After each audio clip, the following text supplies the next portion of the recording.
Hai guys, ketemu lagi sama aku Riani 15. Di sini kita cerita season kedua ya guys. Setelah itu yang namanya kecubung, itu Rai Kecubung sama si Melati belum sebulan dipulangkan dari Taiwan. Dan apa yang aku katakan sebelum keberangkatan dia ternyata kebukti.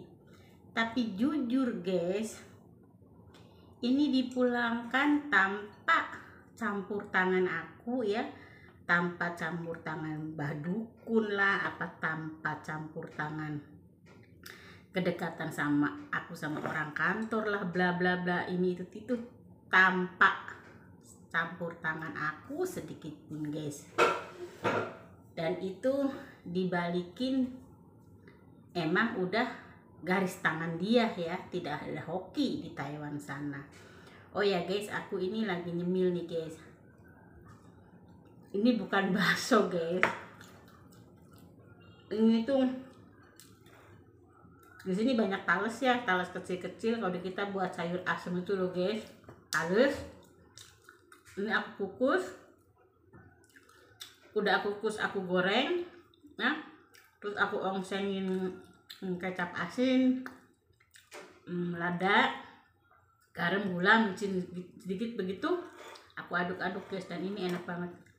Enak banget. Ini makan siang aku kasih sepiring, bos aku masih sisa.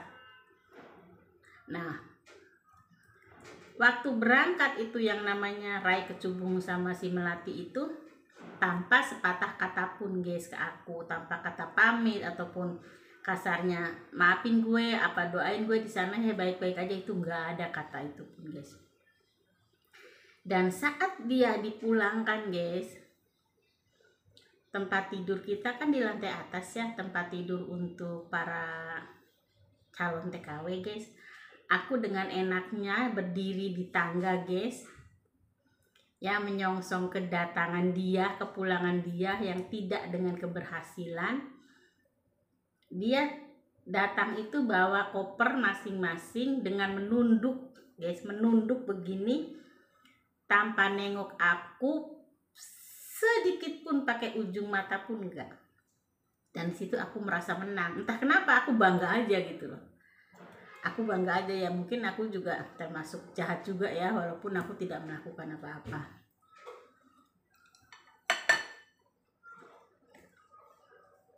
Enak banget gitu ya.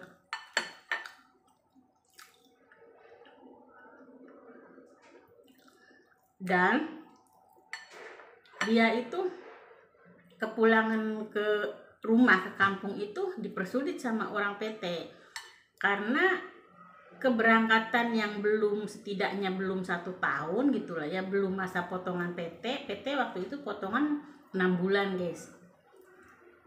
Jadi PT itu rugi dong, rugi segala-galanya, rugi dengan uang tiket lah, ini itulah, dengan total nilai ya dihitung puluhan juta gitu guys. Jadi 2 orang itu dipersulit untuk pulang kampung. Dengan kasar, bahasa kasarnya, orang PT itu minta tebusan gitu, sesuai dengan biaya yang dia keluarkan untuk keberangkatan. Tanda tangan, setelah itu boleh pulang ke kampung masing-masing. Dan zaman-zaman segitu guys, susah loh cari uang. Apalagi orang-orang yang mau berangkat ke luar negeri, setidaknya dengan harapan mendapatkan lebih ya, itu suruh bayar denda ya, uang dari mana guys. Nah, dia itu di PT beberapa hari, dan waktu itu keberangkatan aku kan dari ke Taiwan itu dibelokkan mau ke Korea guys. Pede dong aku dong di mata dia itu, yang dulunya dia punya pengikut banyak guys itu di PT. Karena dia dipulangkan dengan istilahnya riwayat jelek di belakangnya, teman-teman dia yang segitu manisnya tuh guys udah minggir semua, dan itu nih Rai berdua itu tuh Rai hitam berdua itu guys. Aku ngomongnya sorry aja bahasa kasar, jadi aku itu kalau cerita ini mengingatkan dongkolnya aku ke dia gitu. Dua orang temanku itu dia tidak mau melihat keberangkatan aku, setidaknya merasa sakit kali ya, atau merasa nggak enak hati kali ya guys. Aku berangkat itu sekitar 3 hari lagi. Nah, dua orang itu malam-malam kabur guys. Kabur tanpa sepengetahuan siapapun, tanpa sepengetahuan satpam, atau misalnya satpamnya dikasih uang rokok juga kita nggak tahu ya. Intinya dua orang itu kabur ya, tidak ingin melihat keberangkatan aku. Minum dulu guys.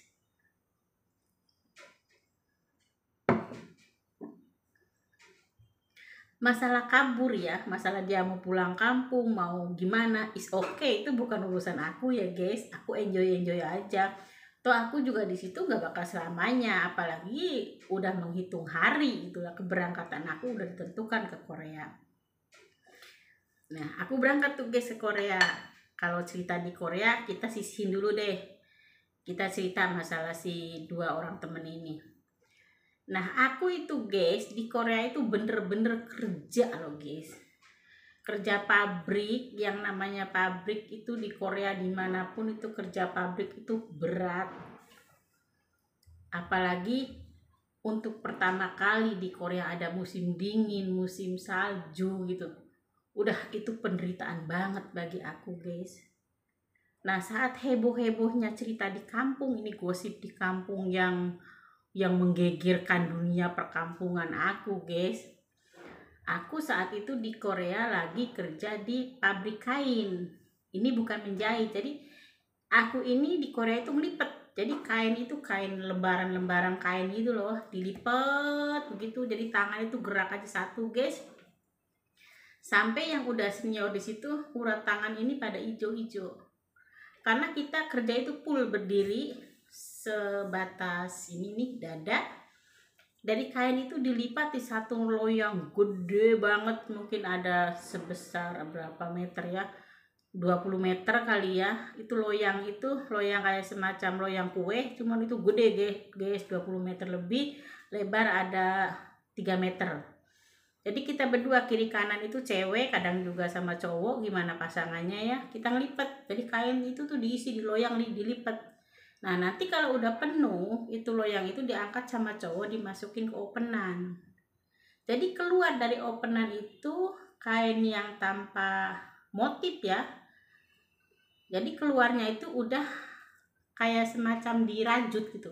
Jadi kain itu yang tadinya mulus, utuh, tidak ada bercak apapun, jadi keluar dari openan itu jadi kayak ada bercak remes-remes gitu guys. Dan seninya di situ gitu loh. Jadi seni dibikin lesuh gitu. Nah, di kampung guys, ibu aku ini cerita kembali ke kampung. Ibu aku ini ibu rumah tangga yang tanpa mengenal artinya ngerumpi, artinya belanja ke pasar, shopping, itu tidak pernah namanya ibu aku. Khusus ngebesarin anak-anak, dapur, kasur, kamar tidur, dan itu begitu adanya ibu aku. Nah, yang denger gosip menghebohkan itu bude aku.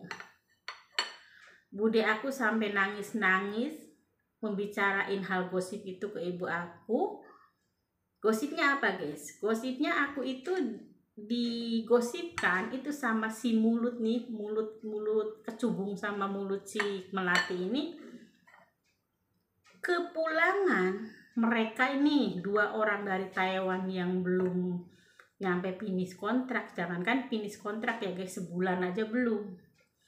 Itu semua atas campur tangan aku guys. Gila kan? Katanya orang-orang kantor itu dengerin apa yang kata aku gitu. Aku yang mereka menyuruh dipulangkan itu karena aku. Marah dong, itu ibunya si melati itu marah gitu loh. Bukan ibunya si ini yang ngoncongin ke rumah, bukan ibunya si kecubung, karena si kecubung sama ibunya tuh udah emang komunikasinya nggak baik. Komunikasinya nggak baik, bapaknya juga nggak akur gitu loh. Itu mau udah bodoh cerita mereka. Jadi kenapa katanya anak lu punya kuasa ngulangin anak aku, kata ibunya si melati nih. Nah ibu aku nggak tahu apa-apa dong, itu nggak tahu apa-apa. Dan itu geger guys, udah dibilang jahat lah, udah dibilang wah sampai di Korea melacur lah, ini itulah, sampai gosip yang paling parahnya nih guys. Karena zaman dulu aja Korea itu kirim itu 2 bulan sekali puluhan juta ya. Itu kalau dulu kan 10 juta itu wah berapa? 10 tahun yang lalu atau misalnya 14 tahun yang lalu itu udah gede banget guys untuk TKW gitu. Dengan kiriman uang aku yang nominalnya besar, terus rumah yang aku gadein ya untuk berangkat ke Korea dalam waktu 8 bulan apa udah balik lagi. Dan aku waktu itu bisa beli tanah, memperluas tanah yang di belakang rumah guys, yang tadinya 25 bata jadi 45 bata, nyampe ke pool belakang gitu. Dan itu digosipinya parah guys, digosipin aku melacur lah, digosipin wah segala-gala macam yang jelek-jelek tentang aku. Untuk pembelaan ya, aku sih is oke aja, cuman kan aku kasihan sama orang tua aku guys. Jadi aku lagi kerja apapun aku foto. Zaman dulu tidak ada seperti sekarang video call guys, nggak ada, cuman telepon-telepon aja. Itu aku foto lagi posisi kerja megang kain lah, lagi posisi apa gitu, bahkan foto sama orang India lagi kerja begini kerjanya. Nah di belakang foto itu aku kasih tulisan, ini loh kerja aku begini, ini loh teman aku, ini loh begini. Dan itu tuh untuk keluarga aku mah percaya aja guys. Cuman itu omongan tetangga namanya di kampung guys, tahu sendiri kan. Sampai yang terakhir itu digosipin aku pulang dari Korea nih, kelihatan di depan rumah tetangga itu naik beca, mukanya dikerudungin katanya, muka aku tuh hancur gitu loh ya, kayak tumbuh bisul-bisul itu karena di Koreanya ngelacur. Kan itu udah jahat guys, jahat banget. Nah nggak taunya yang pulang dari naik beca itu, dulu beca itu udah favorit banget ya di kampung aku juga. Dari Haurgeli stasiun itu ke rumah aku naik beca. Itu adik aku Elis 15. Karena dia itu dari PT itu belum penerbangan juga belum ditentukan ya. Dia tuh pulang ke rumah ke kampung gitu. Dan itu naik beca. Dan emang adik aku kan dari dulu juga dia sukanya pakai jilbab gitu kan. Itu udah sedeng guys, sedeng.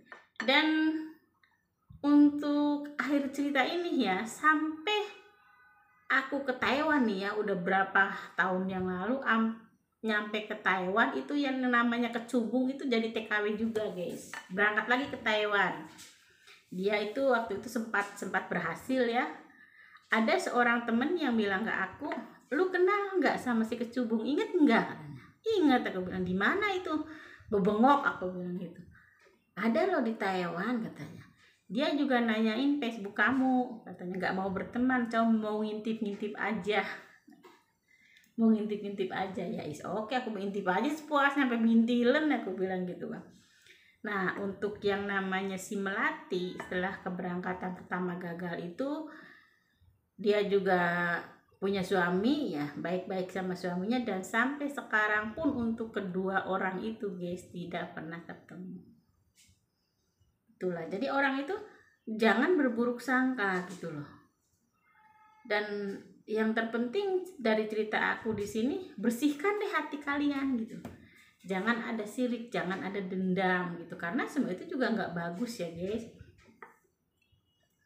Ini enak banget semua guys.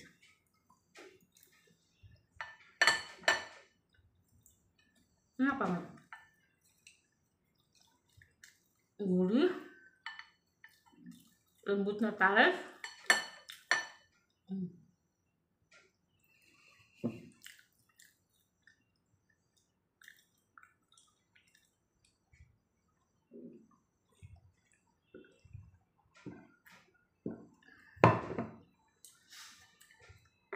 Next, aku juga mau bercerita kisah pengalaman aku dari sini nih, dari cerita ini nyampe aku Korea, nyampe istilahnya ada cinta yang tertinggal di sana, nyampe aku berantakan, nyampe aku ini itu.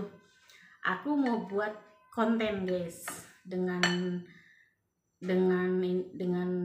cerita-cerita aku ini. Bukan berarti aku buka aib aku sendiri guys, tidak buka aib, ini sekedar berbagi pengalaman ya. Toh semuanya juga sudah terjadi guys, gak mungkin dong bisa diulang lagi. Dan sekarang kalian lihat, sekarang aku ini loh adanya sekarang gitu. Semua orang juga punya titik balik di saat dia ingin berubah nanti, tapi dengan season berikutnya ya guys. Ini cerita season kedua, ada ketiga, keempat, dan kelima. Terima kasih untuk dukung channel Riani 15. Terus dukung, subscribe, like, dan komennya, juga tanda loncengnya ya guys, biar kalian tahu ada cerita-cerita seru di dalamnya. Dan untuk giveaway, bila mencapai subscribernya 5.000 subscriber guys, aku mau adain giveaway 1 juta uang cash, 500.000 uang cash, dan ratusan ribu pulsa. Doain aja aku panjang umur, sehat ya, banyak rezeki, dan bisa bertahan di kerjaan yang sekarang guys, agar aku bisa berbagi. Terima kasih, sehat selalu untuk kalian. Bye bye.